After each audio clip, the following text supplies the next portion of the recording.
for Jensen, for Team Liquid. They actually, throughout the season, utilized globals very effectively. It wasn't the hallmark of this team, but it was one of the strategies that they successfully utilized during the regular season and then kind of filed away for later. So while it wasn't at the forefront of some of Jensen's big picks, I do like that option there. They don't end up locking it in, and so it's kind of irrelevant now, but is something that they kind of tucked away for later. This team, for my perspective, is a lot more flexible than most people give credit to Team Liquid for being.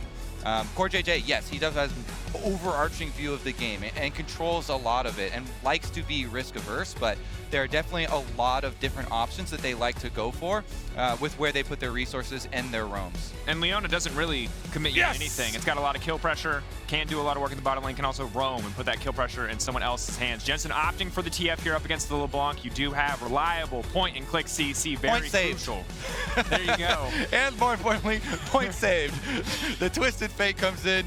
I get half foresight here, where we get to predict these as well. Yeah. It's a side effect. You're doing good. But it's also a good pick into LeBlanc. So as soon as they see the LeBlanc, then it actually just makes more sense. So they don't blind pick the Twisted Fate. They wait for Icon locking in the LeBlanc. Then you can pick it into the LeBlanc. Gold card shutdown. It's been discussed ad nauseum throughout the length of this tournament, but also being able to affect those sidelines. Taiko had an amazing Ezreal game. Previously in their victory already. It's always been one of his comfort champions. Plus, as discussed last time around when had this set up for them, allows CoreJJ to roam on Leona.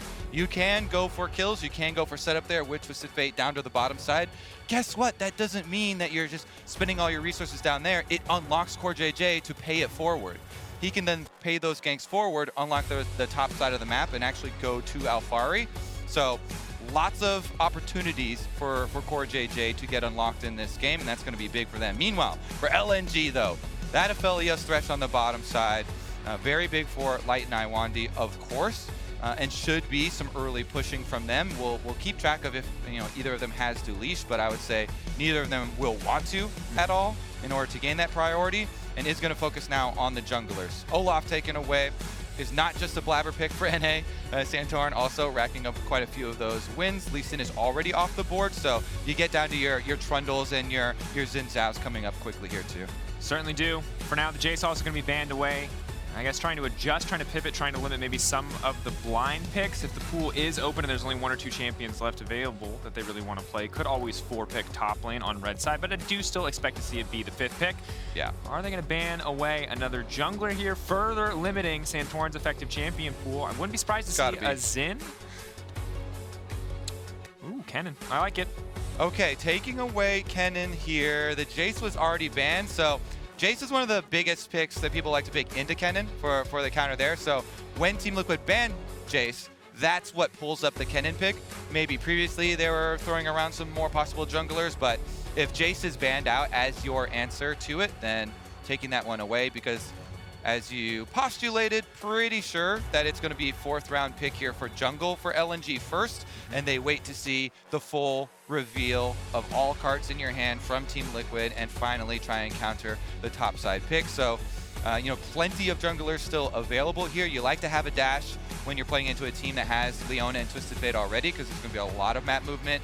Yes, you do have a Thresh already on your team, but Lantern can only save you so many times, and nice to have some mobility for yourself there too. So Viego has been proven still viable even after the nerfs, and does have a decent amount of mobility there too, though Twisted Fate's ultimate will reveal him. And I certainly love Viego when you have a champion like LeBlanc to pair with it. A lot of upfront burst to potentially get those resets off the passive. That said, we'll see what the focus is going to be. Really curious about both jungle and top lane in this case. The last 2 picks remaining for TL. We are going to see the Talon locked in. What is going to be Alphari's blind pick? He picks the Camille. He is setting up for the Ale Jax. We saw versus Hanwha Life eSports in plans. Ale, if he gets enough time to scale on that Jax, will guaranteedly take over a game. But we also saw yesterday that Alphari and TL may not give him enough time. Instead, today it is going to be the Gnar, however. Definitely a bit of a high-stakes champion to get later against some of these highly mobile top laners, but it could be the Viego top. This is shaping up to be a little difficult looking for Team Liquid, for my money, actually. So I think it's a good manipulation here of LNG on the red side to be able to force through with this. They get Ale his Fiora into the Gnar pick. It's looking fairly difficult. It is definitely sustainable for Team Liquid, especially if Jensen's able to actually control mid. Maybe an early pass just from, you know, a damaged pass through gank from Santorin. You know, maybe gold card into Talon combination can get them some breathing room mid and open up Jensen to use his Twisted Fate ultimate to keep Ale in check, or try and get Tactical fed, because they are definitely going to need that. Tactical will have to do some good carrying in this game. He's going to have to put on his high DPS pants with this Ezreal, like that he did the Trinity Force Ezreal last time around. Don't do Divine Sunder this time. You're going to need to have some good power for these team fights, because LNG are certainly going to be bringing plenty of damage. They have 1-3-1 split push options and outs for later into the game, so plenty of flexibility here for LNG. Whereas Team Liquid's a little bit more straightforward, a little bit more concentrated, and going to rely you know, on definitely controlling these early games. Don't let some of these assassins get out of control. Don't let some of those solo lanes really take over the game. Absolutely. And now we get to find out, will TL lead the group heading into day 3? 2-0 would be the score if they can find this winner. Will LNG tie things up at 1-1? Definitely high stakes here. Very, very powerful, very, very snowbally champions on both sides.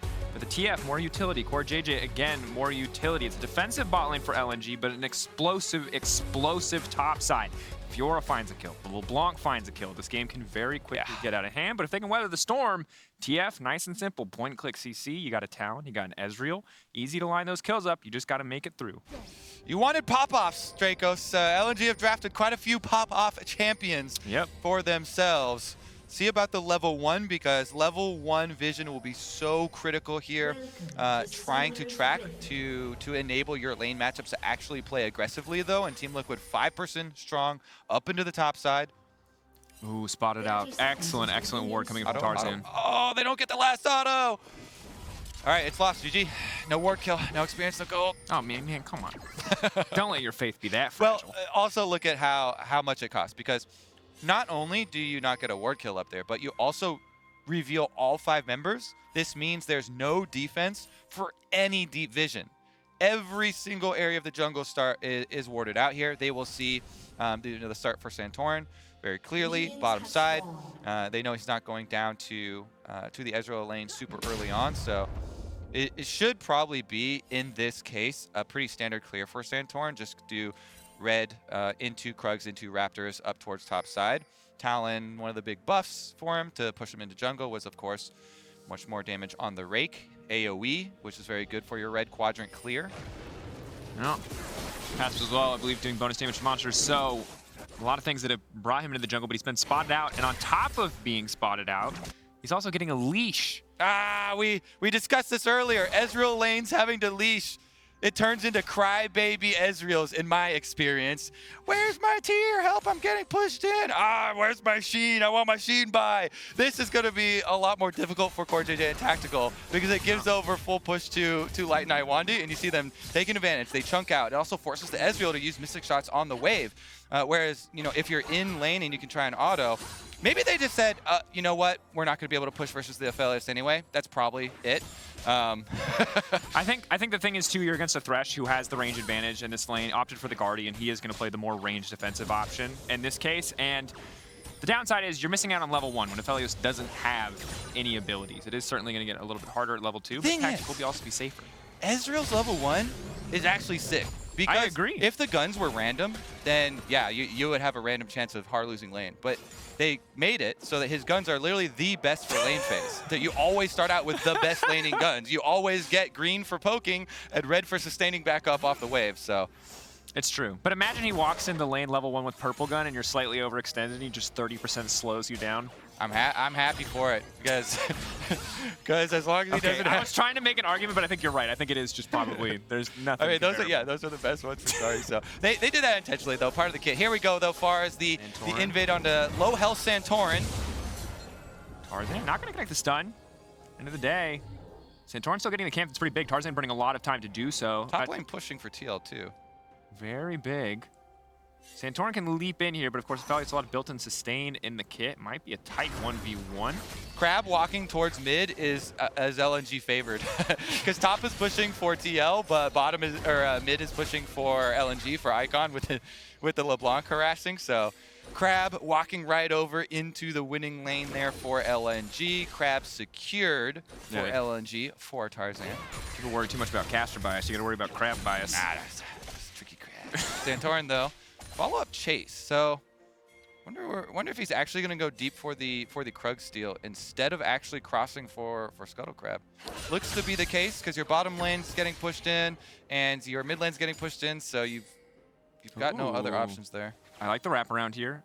Of course, you got the riposte for Ale. So there's a little bit of mobility on the queue there, but Alphari very close to Mega. Can just focus on the Krugs for now and still have the option to go for the gank until he reveals himself. It doesn't feel like he's given up too much. Can retreat and secure his own Krugs as well. Well, remember one of the big goals for the Talon in this scenario for this setup is to control these LNG solo laners early on in the game.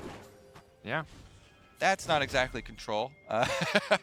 Is going to reveal your position plus take your tower shot, but he's already taken away most of the Krugs, so probably won't cost too much. Nope, and can just Assassin's Path right back out.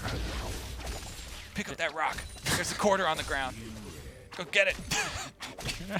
That's what it is. Okay, you don't have quarters here. You have 10 euro coin. What is it? What's a cent? It's just coin. A cent coin. Okay, you just call it cent coin. Okay. I don't know. Maybe there's a fancy name for it.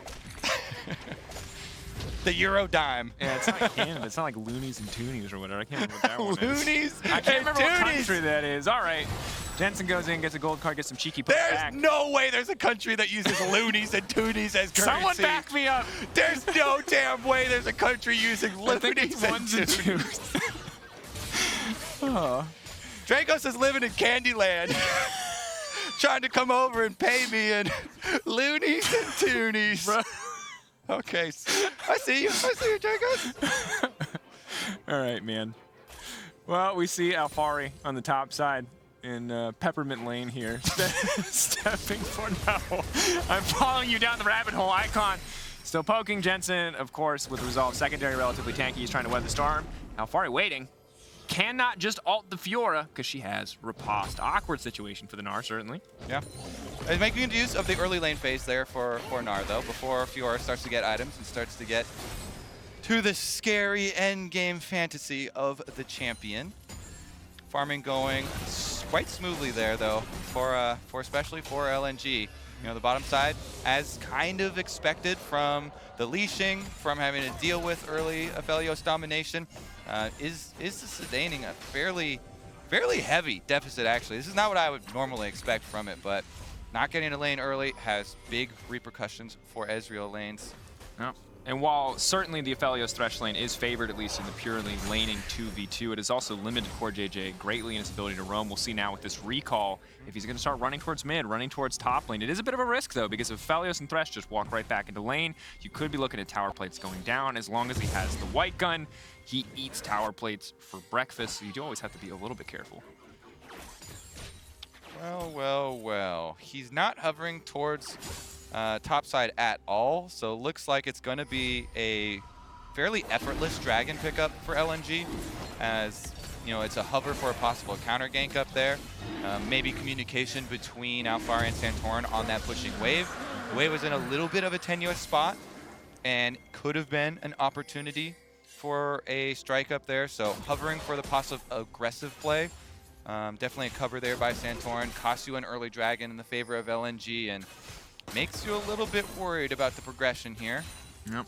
Of course, LNG, do you know the red respawn time? So can't imagine that they will overcommit into this push, as once Santorin completes that, he'll be a little bit more threatening towards the bottom side. For now, they're keeping the pressure up, but of course, with this particular gun combo, very high risk to engage on the Aphelios. A lot of sustain, a lot of damage output. That said, Santorin 6, maybe just maybe they can find an opportunity here.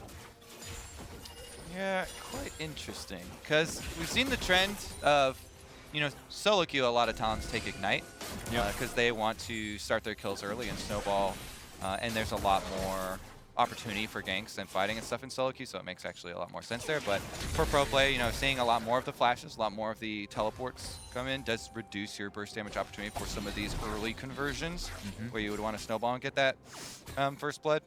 If you go bottom lane though, CoreJJ has his own, and he's not a Leona that makes the mistake of stunning and immediately igniting too, and getting both taken off with cleanse. When you're facing cleanse, of course, on the Aphelios, you always try and, you know, snare him first, stun him first, try and get the cleanse out that way, then ignite afterwards, so you get the full damage, full duration of it. And even with those though, don't want to mess with the red-white guns.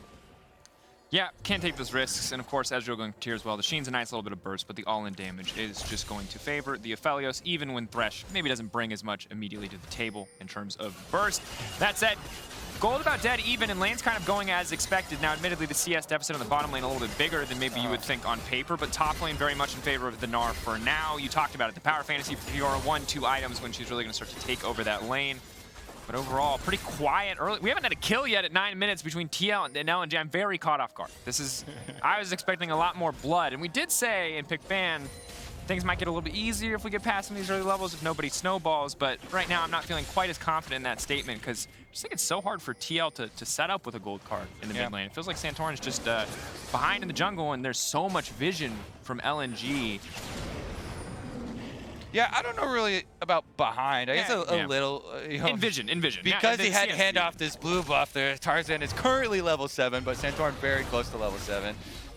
And he will accordingly hand his blue off as well. I think one of the biggest things is the pressure on bottom side means so much. With Tactical and CoreJJ being pinned under tower, it reduces a lot of the move opportunities there, because if you don't have your Leona be able to roam with your Talon, then your kill pressure, especially since he doesn't have Ignite either, it is significantly reduced, and Ale has not given them the opportunities on the top side quite yet. Here is first main roam from CoreJJ upon getting level 6, getting access to that ultimate. The big other thing too is that Icon hasn't really presented a lot of opportunities for Jensen, and has kind of been able to keep the Twisted Fate, even though he's had access to ultimate for a significant period here from making any sort of side lane push. Yeah, it's interesting because there's a lot of similarities to the game that we saw yesterday. Difference, of course, Jensen's playing the other side of the TF LeBlanc matchup. In the bottom lane, Tactical, rather than being left on an island with Light to just farm it out like he was against Cardzi, Lwandy consistently heading back to the bot lane for the most part. They're sending everybody, to keep that baby. Pressure. We've been waiting, Drakos. There is a party at Rift Herald, I heard.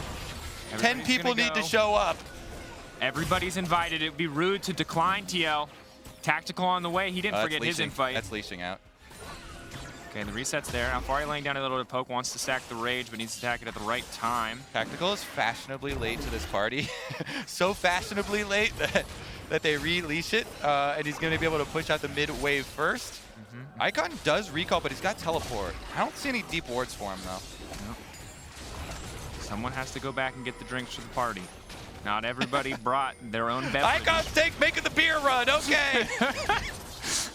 How long can we stretch this metaphor? It's a good question, but we won't have to any longer. TL, they were lonely at the party. They thought their friends were going to come, but LNG were not interested. It wasn't their kind of scene. Dude, that was the most boring gamer party ever, bro. Literally nothing went down. Yeah. Everybody brought their PCs, then it's like, guys, the internet's down. Yeah. Spectrum, like, oh, all right, move on. Bad ratio, bad conversation. There's not even any games set up. Everyone's just sitting around twiddling their thumbs. Guess what? Nuke party, dragon, 10 seconds. What do you think, Daniel? I'm not convinced, but as you highlighted, LNG total control of the bot side. I think this is their party. They're the ones sending the invites. CoreJJ, he's down to go. Tactical going to have to wait a little bit. He's got some homework to finish on the bottom side, and CoreJJ, as he committed a little bit too soon, he's getting burned down so fast. Good Ezreal to land back a bit of poke. Jensen now stepping forward. Gold card on Lwandy would be big. He's got Guardian, not the Aftershock. Very squishy Thresh, but Icon on the backside could be a problem. LNG, good hosts to this party, may get the prize of the dragon. Yeah, I mean, they declined invite on top side, but pretty big cooldown wins here on the bottom side with early chunk and health bar on the CoreJJ, burning CoreJJ's flash, plus the ultimate and ghost out of Jensen. Significant. Santorin locked up, goes Shadow Assault, tries to make it out, leaps over the wall, but Icon's still following. Santorin gonna get burned down for first blood. That is just hats off, slow clap for Icon. He knows it's critical. You have to instantly get your chain onto Talon. If your chain is on him, you can reveal him in the ult. Also, he's going to have to flash wall jump to try and break it. Doesn't get the distance in it. So Icon follows up with the chain there. That is priority number one. That secures the pick. That is him also getting paid and allowing bottom side to continue their mining of gold off this turret. These leads are getting bigger and bigger. I mean, look at Jensen in mid lane. He's down 30 CS. Bot lane is a similar story, and Alphari's lead is staying the same or even starting to shrink as Fiora gets stronger and stronger. It's so hard because in any matchup, except for this one, Gnar feels so great. You just gotta jump in, you go from being obnoxious ranged pokeboy to like giant melee guy with some of the most ludicrous base stats in the game. But as long as Riposte is up, he can't use two of his primary abilities. They're so telegraphed, they're so easy to just immediately get the stun back. Fiora can literally block a house being thrown at her. Dash parry! One skin he throws like Big Ben. It's like, aha, but my sword. I mean, practically you'd rather use it on the big stun, but you know. Thematically, the house makes it a lot cooler sounding. Santorin takes away the red in payment, but LNG will take that trade every single day of the week. And guess what? All of these scary scenarios we set up in draft where LNG have access to so much snowballing, so much carry potential from the top side of the map are coming true. Icon, you know, yes, he got demolished by BDD, but he's absolutely set up for extreme success in this game with massive CS lead on top of the kill. Ludens is finished for him. Definitely going to be that huge threat, and Team Liquid don't have a lot of surprise factors for this game. You know, Twisted Fate can try and make the play for them, but it's been avoided so successfully already. For LNG, we only saw the one kind of half-effort, you know, collapse on bottom, which was actually just trying to protect CoreJJ, and aside from that, no proactive use here from the, you know, the combination you want to see is the Talon, Twisted Fate, and Leona, but they've been on the defensive foot this entire time. Trying to leap over, maybe trying to cancel the Heck Flash there. Icon coming over the wall, tactical, stepping forward, but the chains have already connected onto CoreJJ. It feels like they're forced in this fight, but that's big damage coming across from the Ezreal. CoreJJ not strong enough. Leap forward coming in from Tarzan, trying to keep this one going as he turns to Leona. Jensen's here, but again, defensive. Is going to find the reset. Oh, just keeps it going with the Ezreal, but they're not going to overcommit to this one. 3 kills now to the side of LNG. Yeah, that's looking pretty disastrous for Team Liquid. Who's gonna poke and prod them awake here, because it is looking like LNG are going to just snowball this into full map control. They're even set up for dragon stacking. They've got plenty of side lane potential for split push later. Icon getting another one here as they pick off the bottom lane that were so deep trying to get vision. Look at that look at the wards that they got. They're so deep behind the lane, possibly setting up for some teleport play. If you look on the minimap right now, it's up between the 2 towers there. And yet, on the escape path here, in the Axe Effect replay, you see the collapse. Good return damage, but Icon finishes it off. No threat of you know, the follow-up there, so chunk doesn't matter. And it's Viego reset from Tarzan, ults through, even with Jensen trying to come protect tactical. Can't stop him. Unstoppable ult. Picks up the extra one. Tactical locked up, immediate burst damage now coming in. Big damage from Light. Can't quite finish the kill. But this is something you have to be scared of, is that your team is very squishy, and he is for sure going the collector build. So if you are not careful, obviously there's a lot of champions that can threaten the Aphelios, but Ezreal gonna struggle if he gets too much further ahead. Oh, they're gonna struggle, all right. This is a punching bag game for Team Liquid. Alphari, speaking of which, finally gets to ult to Fiora, but it might cost him his life. Spectral now coming in, locked up, stunned. Immediately the parry comes out, it gets turned against him, and just like that, the reset coming in. Santorin, he wants to fire back, but Light, the perfect guns to kite away, will not go down. Okie dokie. You get your kill on your top laner there as well. LNG free. Free to push and pick up. The more tired you become, the more southern you become. Okie dokie. Fight kicking off in the mid lane. Lwandy going forward, will not go down. Light finding that one. Resets coming in. Bam, Daniel. It just happens. Tarzan Yeah, popping off. This game looking rough for TL. It was confidence, it was control yesterday, but LNG slowly but surely dismantling them in this early game.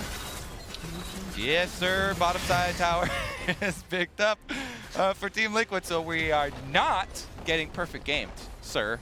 I will have you know. Yeah. Nobody perfect games. Even this cloud has a silver lining. Okay, I guess we'll do the classic cash move. Let's do the check-in. It's a 5K gold difference. There are 2 Drakes on the side of LNG, and almost every single member is stronger than their respective player. You gotta start counting now. That's unfair, I know. Tactical.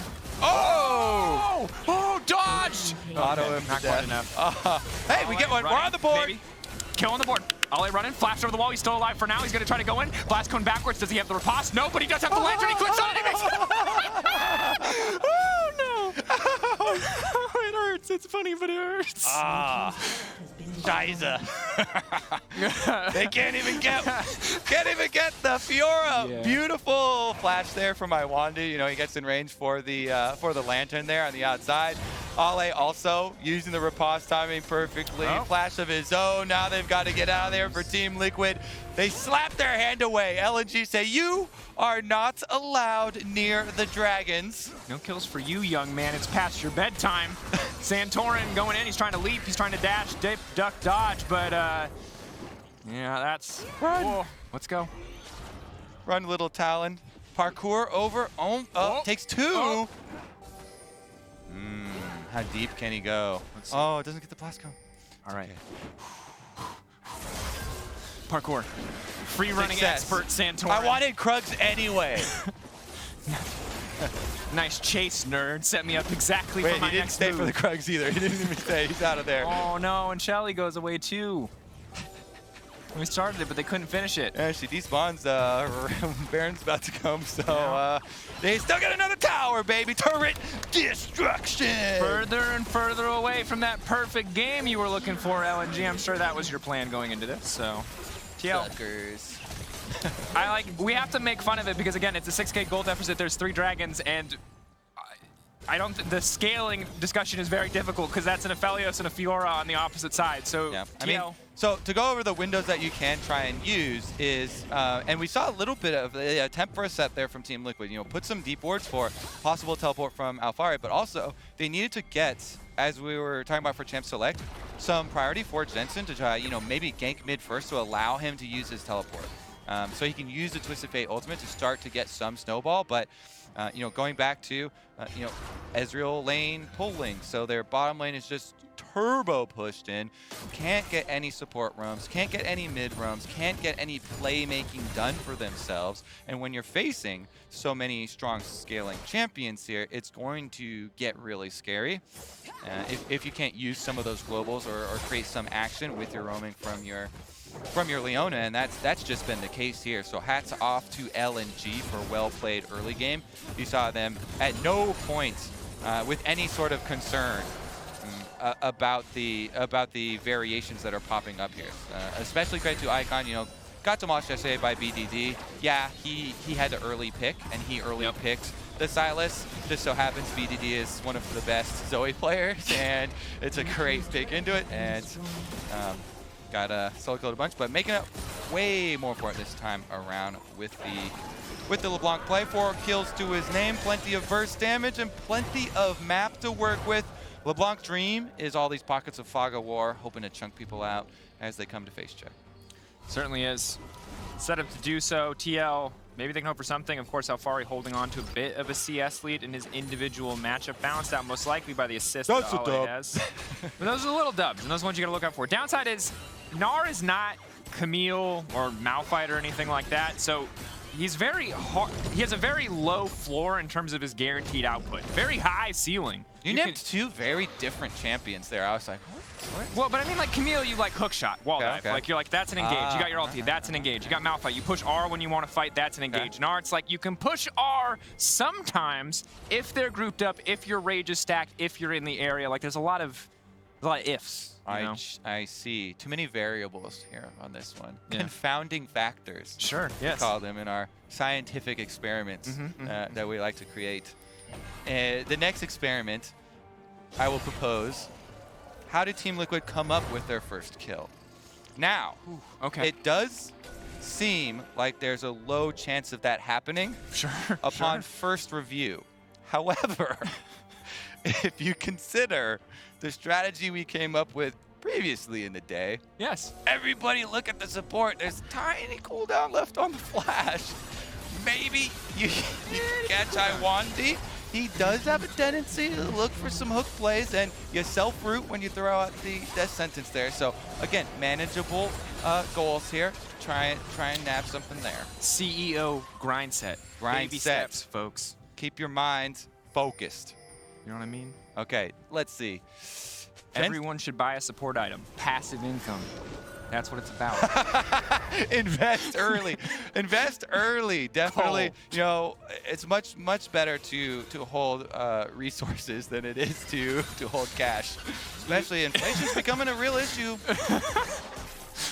A lot of you guys are assets, people, assets. You got to think about these things.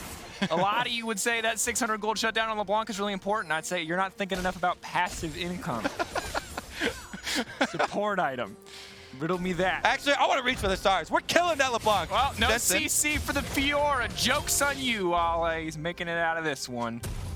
Laughing his way to the bank.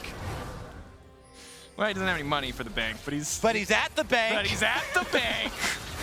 The song doesn't specify what they do. They're just laughing to the bank.